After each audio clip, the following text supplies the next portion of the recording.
Dear students, in this video we are going to discuss about Newton's laws of motion. First of all, Newton gave 3 laws of motion. His first law is also known as law of inertia, which says that every object will continue to be at rest or in the state of uniform motion unless and until an external force is applied over it. Okay, then we have Newton's second law, law of momentum, which says that the rate of change of momentum, linear momentum, is directly proportional to the force applied over an object. Okay, and then we have third law, which tells us every action is equal and opposite to the reaction. Every action gets a reaction also.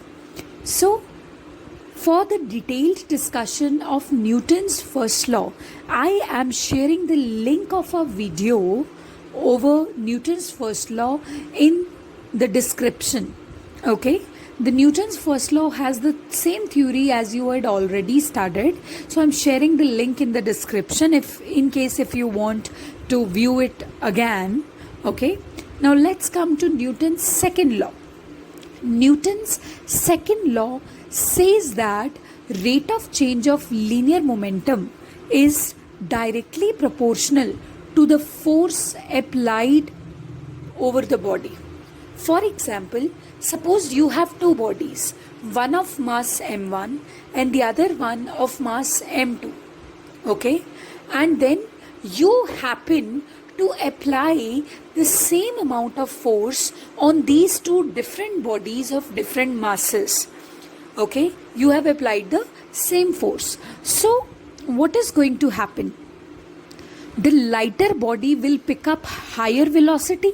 It is for sure. So if m1 is greater than m2, you can see that this m2 is smaller than m1.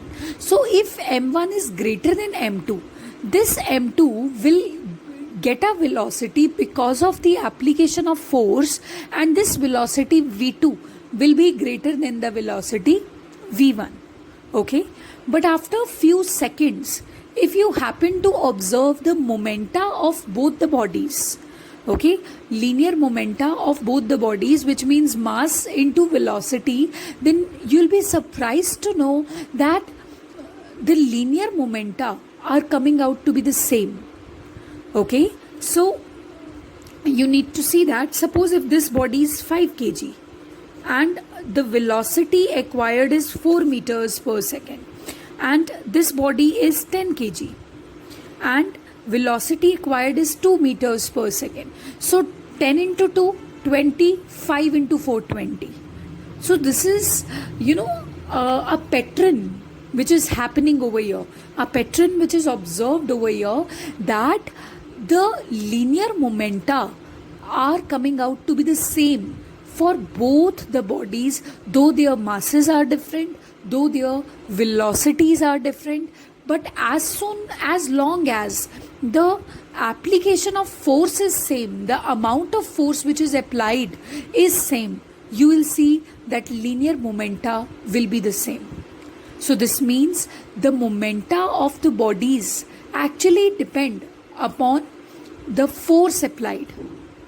And that is why we say rate of change of linear momentum is directly proportional to the force applied and nothing else. Okay, so this means if you apply, see what is rate of change of linear momentum. Rate in physics has a connection with time. So this means if you will apply a larger force, the linear momentum will change faster. If you will apply lesser force, linear momentum will change slower. Okay, so example number 2. Suppose you have a car here and car has a dead battery. Now you want to start its engine. So you know that 1 meters per second velocity is enough to start the engine of this car. Okay, so what exactly happens even if two people are doing applying the force? Suppose you are seeing no effect. But if the force is applied for a relatively longer period of time, जब आप उतना ही force को कुछ ज़्यादा time तक apply करके रखते हो, तो अल्टीमेटली वो force in connection with time it displaces the object. This is Newton's second law. That actually what happens when we apply a force, then the momentum of the body changes, but the force has a connection with time also for how long the force is being applied. Okay, so now we will study the mathematical formulation. Suppose m is the mass of the body. It's a scalar quantity. V vector is the velocity of the body. It's a vector quantity. So what will be the linear momentum? P vector equals to m times V vector, because mass into velocity gives us linear momentum. After that, suppose you have applied F vector, which is the external force over the body. So when you have applied the force, the linear momentum of the body will change, because the force, what does the force do? Force changes the velocity of the object. So when velocity changes, P is equal to mv also changes. Suppose mass is 5 kg, velocity is 2, and from 2 it goes to 4, then mass is 5 only. So the momentum has changed, isn't it? Yes. So let us suppose delta P vector is change in momentum. So what will be the rate of change of linear momentum? When we talk about rate, we divide the quantity with time. So delta P upon delta T. Already I told you that delta symbol refers to change. D also refers to change. Delta refers to comparatively larger change. D refers to very, very small change in infinitesimal time. Okay. So according to Newton's second law, this rate of change of momentum is directly proportional to the force which is applied. Okay, so this means force is directly proportional to delta P by delta T. If you will replace this sign of proportionality by equality, there will be a constant of proportionality called K. Okay, so after that, suppose limit delta T tends to 0. Limit delta T tends to 0 means if you are finding out the change in momentum for a very, very small period of time, then this symbol delta turns to D. Okay. After that, F vector is equal to K d by dt. This delta symbol changes to D, so delta P becomes dP upon delta T becomes dt. Now d by dt means change with respect to time, change in momentum with respect to time, right? So after that, we know that this P vector linear momentum is written as m times V vector. So this is differentiation of mv vector. I already told you that constants have no differentiation. So whenever mass is there, mass is a constant, it does not change with time, so we can take it out of differentiation. So d by dt applies on v vector, so dv by dt. But dv by dt means change of velocity with respect to time, and we know that change in velocity with respect to time is nothing but acceleration. So that's why dv vector by dt can be written as acceleration, that is a vector.